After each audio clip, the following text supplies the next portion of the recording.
Great to see so many people out here standing in solidarity against Asian hatred. I'm really heartened, especially by the allies outside of the Asian American community who are standing with us, because it will take a concerted effort together to confront this racism that has existed, unfortunately, since the days that Asian Americans arrived on the shore.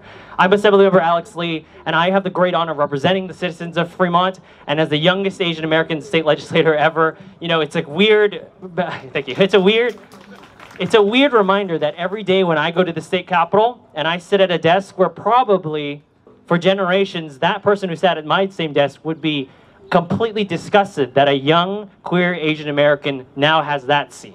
That is the progress that we are making together in diverse California, and that is the progress we must keep fighting for. Because as long as racism persists in all of our systems, in our politics, our judicial system, our schools, our education, we can't hope to get rid of it. And that is my commitment to you, the people of Fremont, the people of California, to continually work that. Because our generation's struggle is encapsulated in what's happening right now.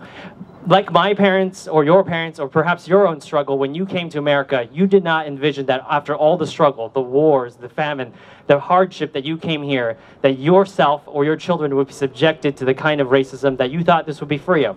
Because America and California ought to be a land of opportunity, where your skin color, your race, your religion does not determine your life opportunities. And that's not how it ought to be. It should be equal, it should be opportunistic to everyone, and that's what we're fighting for. And in the state legislature with my good friend, State Senator Bob Wachowski, hopefully we'll be able to pass over $200 million in reinvestments to fight API hate crimes, including new reporting mechanisms, including victim restitution, $200 million that we are prioritizing to make sure the governor puts in his budget. And I'm glad yesterday the governor heard us and he put in some more funding as well to make sure that our voices are heard in the process. Because for too long, that's right.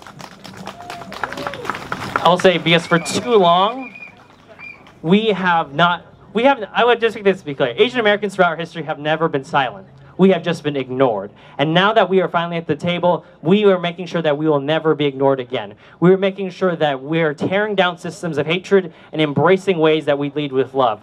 Learning that people can change, people are given opportunities to get better, and make sure that we are not repeating the same systems of racism that held us back ever since the railroad days, ever since the gold rush days, and even since the internment camp days. Because we are never ever going back to those days, and under our leadership together as a community, we'll be able to fight that hatred one after the other. So thank you so much for rallying today.